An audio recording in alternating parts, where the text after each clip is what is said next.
If you've ever had this feeling that something was terribly wrong with the world that we live in, but you couldn't figure out just what it was, then you've come to the right place. Secret societies, mystery religions, and the Illuminati have been controlling our reality since the beginning of time. But not anymore, because there is an awakening happening, and you are about to become a part of it. Wake up, because this is a call for an uprising. This is a call for an uprising. Welcome to today's show. Most of you probably heard sloppy Joe Biden's speech. I mean, these people are just so out of touch with reality, the demons that possess them, that they actually think that people out there are going to be influenced by some of the stuff that they say.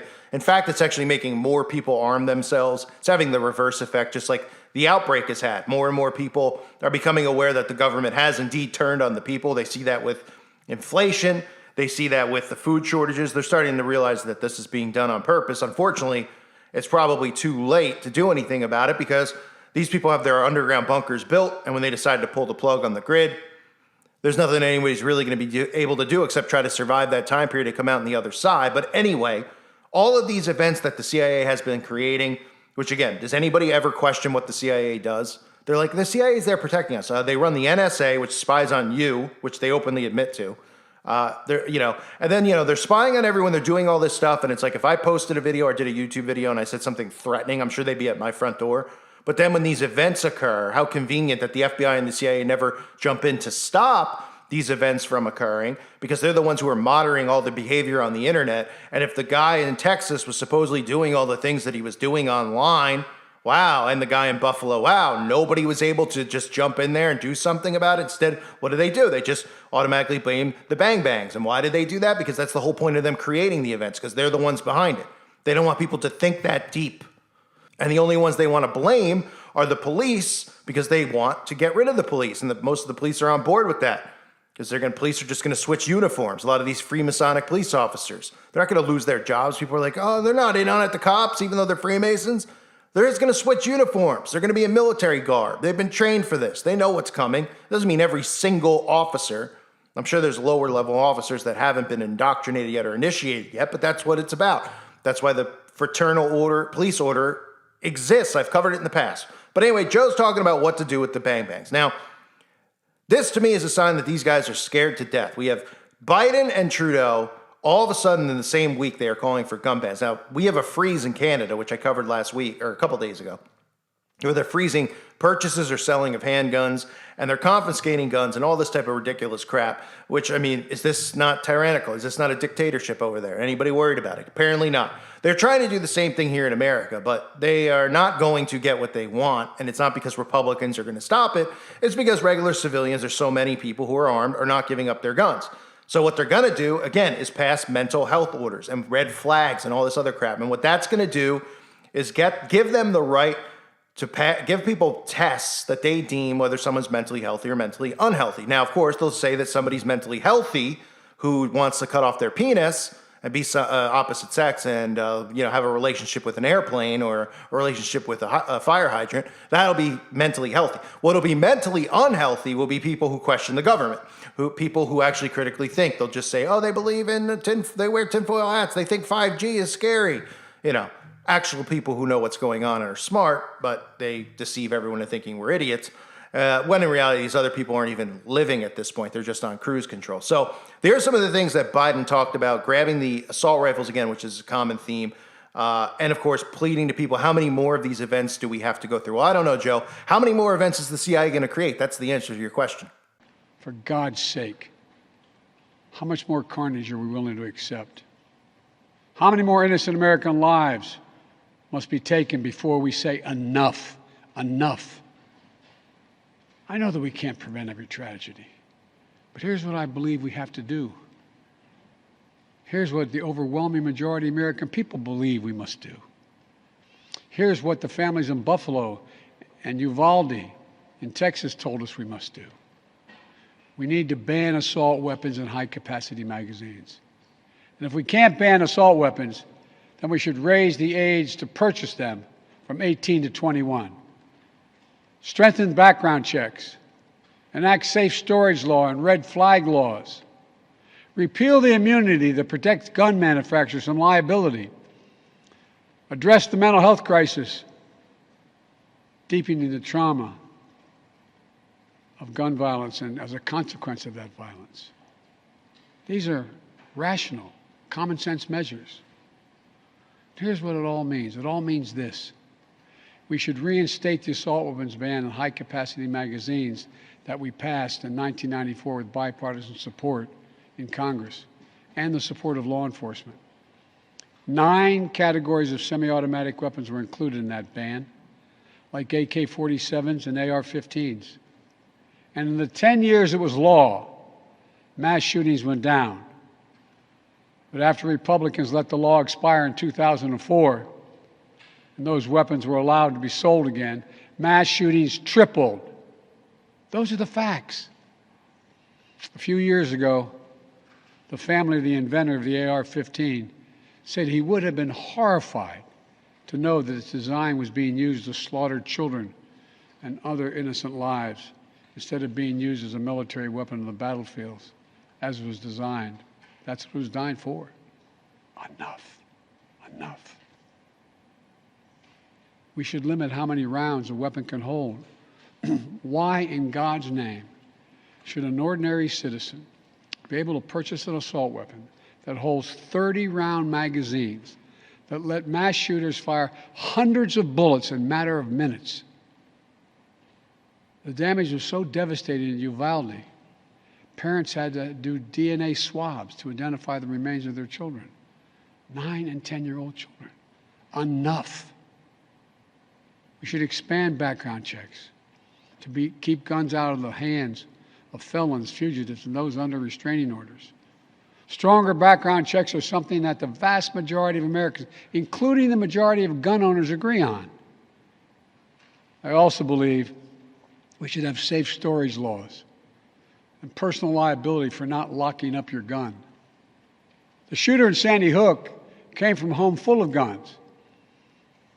They were too easy to access. That's how he got the weapons. The weapon he used to kill his mother and then murdered 26 people, including 20 first graders. If you own a weapon, you have a responsibility to secure it. Every responsible gun owner agrees to make sure no one else can have access to it, to lock it up, to have trigger locks. And if you don't, and something bad happens, you should be held responsible. We should also have national red flag laws so that a parent, a teacher, a counselor can flag for a court that a child, a student, a patient is exhibiting violent tendencies, threatening classmates, or experiencing suicidal thoughts. It makes them a danger to themselves or to others. 19 states in the District of Columbia have red flag laws. The Delaware law is named after my son, Attorney General Beau Biden. Fort Hood, Texas, 2009, 13 dead and more than 30 injured. Marjorie Stoneman Douglas High School in Parkland, Florida, 2018, 17 dead, 17 injured. In both places, countless others suffering with invisible wounds. Red flag laws could have stopped both these shooters. In Uvalde, the shooter was 17 when he asked his sister to buy him an assault weapon. Knowing he'd be denied because he was too young to purchase one himself, she refused. But as soon as he turned 18, he purchased 2 assault weapons for himself. Because in Texas, you can be 18 years old and buy an assault weapon even though you can't buy a pistol in Texas until you're 21. If we can't ban assault weapons, as we should, we must at least raise the age to be able to purchase one to 21. Look, I know some folks will say 18-year-olds can serve in the military and fire those weapons. But that's with training and supervision by the best trained experts in the world. Don't tell me raising the age won't make a difference. Enough. We should repeal the liability shield that often protects gun manufacturers from being sued for the death and destruction caused by their weapons. They're the only industry in this country that has that kind of immunity. So again, the answer to Joe's question is how many more do we have to go through? Well, you tell us. How many more of these events are you going to stage until you decide that you're going to put these bills in place? And it sounds like it's pretty soon. I think it's going to happen as far as a mental health check and raising the age, which shows you too that they're really targeting the youth because they know that this new world order is going to be pushed more towards the youth. The older people are not submitting. The older people are not giving up their guns. They were hoping that the majority of older people got the magic potion, and a lot of morons, of course, did. But what this is about is total control. They are fearful right now of civilians. And I've said this before, what bothers me most about this is that they would have nothing really to fear if they just kept going about their business. We're okay with them. You know, we knew how corrupt the government is, and we knew how corrupt businesses are, and how much money they launder and everything else. And they're just making boatloads of money, and boatloads of money, and boatloads of money, and buying land and living in mansions, having multiple homes. Go ahead, store up treasure here, have it. But that's not enough for them. They want total control of the citizens. And that's the problem. They fear like that we're all going to uprise. And it's like people are only getting pushed to uprise by, and I'm not saying that that's what I'm doing because I'm not. They're only getting pushed to do it because they're getting sick and tired of these people interfering in their lives. And then they come out and they say, we have a real serious mental health problem here in America. And they know that we do. And we definitely do. You know why we have a mental health problem here in America? Because of these politicians, because of the mainstream media specifically. That is why. They do this to people. You know how many people got psychologically destroyed by the outbreak? Were afraid to leave their homes? They know what they did to children too. And that's like trauma-based mind control, legitimately.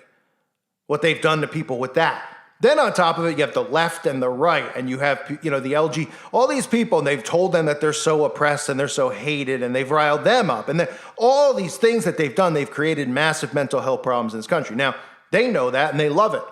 But they want to use that term, that lingo, like I've been saying, to go after people like me and you, who are completely mentally healthy, who are not depressed, who are not going through, or trying to form militias.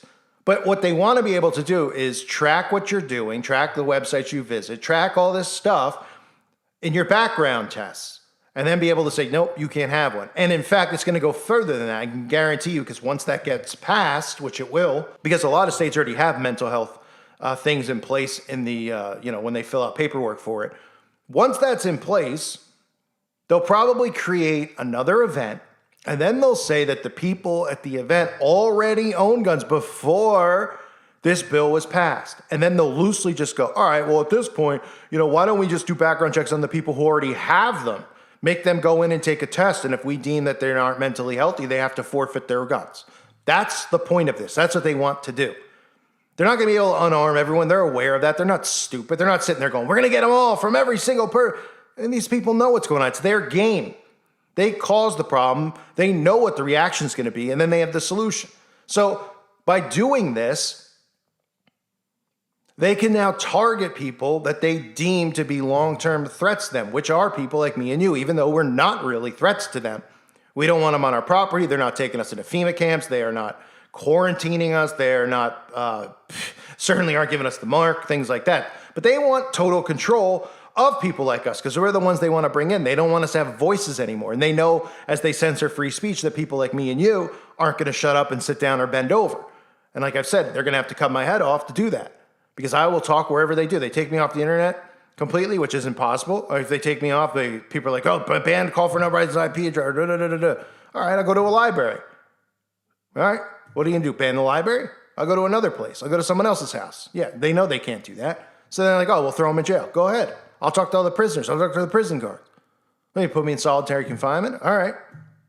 I mean, it can only go so far, right? But my point is that they want to stop people like me and you. This has nothing to do with regular civilians. And they can only do this by deeming us the ones with mental health problems. Like I said, the most common way to look at this is the people with real mental health problems are being empowered in this country. If you think that somebody who thinks that we have people sitting in Congress saying that men can get pregnant, would you define that as somebody who has a mental health problem? The person sitting in Congress who's saying that? Shouldn't you be put in a padded room? Or just be deemed that you have an IQ of 0? One of the two, right? They're being told that they're good, smart thinking. This is the way we need to think and all this kind of stuff. Oh, like insane people. And then people who are thinking are going to be deemed mentally unhealthy. So the first thing that'll be done, of course, is they'll raise it from 18 to 21. And then when they put these things in, these red flags, blah, blah, blah, blah, blah, they'll be able to do these mental health background checks. And then they will create more false flags. And people go, well, why didn't it work? We still need to do more. And they'll say, because the people, we put it in place, but there was already people who already had the bang bangs, and they're the ones who are doing it. So we need to do further action, which means everybody who's got a weapon needs to come in and take a test. Okay, we're going to summon them like jury duty. We're going to send something in the mail that says you have to appear here. Otherwise, we're coming to your home. You have to submit your gun, something along those lines. And they'll already know who you are because this is what the CIA does 24/7. They won't, they'll pretend like they don't know. They already know. Whoever interviews you or whatever will already have your background information, and it'll say confiscate, no matter what you say. They'll be like, oh, he visits conspiracy websites, they listen to a call for an uprising, or whoever they listen to, whatever person, and that'll be a way that they grab them. So it's a desperate attempt, but it shows you how nervous they are. They've gotten so nervous because so many people are waking up. While they're in control of this game, they're doing a sloppy, pathetic job. The actors in place are pathetic. The narratives are horrific, and only a moron would believe anything the mainstream media is peddling at this point. The celebrities are losing their influence because they're looking more and more like the pathetic losers they are, who without the platform and without the satanic rituals that they've done would have 5 followers on social media platforms because they're untalented, they're uninteresting, and they're complete just pathetic fools. And they know that they are. Take a look at Jared Leto, my buddy, for crying out loud. Right? Jared Leto's sending me strikes and stuff for bullying him. I mean, I get more views than Jared Leto. He's an Academy Award-winning actor. On YouTube, he gets nothing. Why? Because he's not being force-fed yet. And even when they do force-feed these people on YouTube don't want to see him. They're like, I want to see you in a movie, playing a role. I don't care about you, the human being. And that's something that these idols are having a tough time realizing.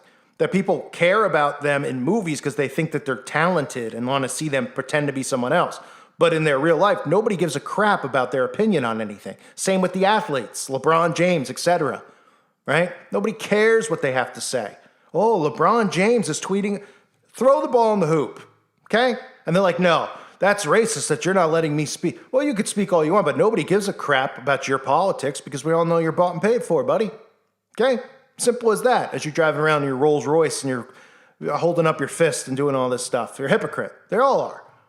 They're pawns in the game that they've created. And they're scared now. And you see it with Trudeau. You see it here in America. They just had the World Economic Forum.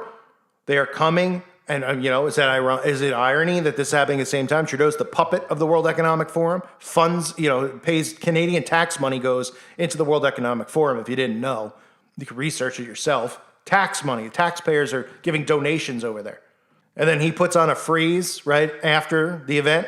And then we have these events that happen at the same time as the event. And then Biden comes out and says, we got to do this, playing on the heartstrings of people, going, what more has to be done to stop these events?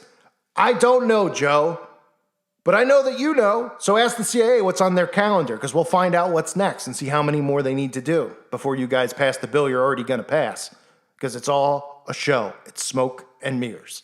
Reminder, check out the website at callforanuprising.com. It's $2.99 a month. I hope to see everybody over there. I want to thank all of you who are there. It's 10 cents a day, so please consider joining. It really helps me stay here on YouTube as well as the Patreons. And if you're not Patreon, please consider that as well if you like the content. I try to produce content every day as much as I can. I appreciate everybody who is here. God bless all of you and your families.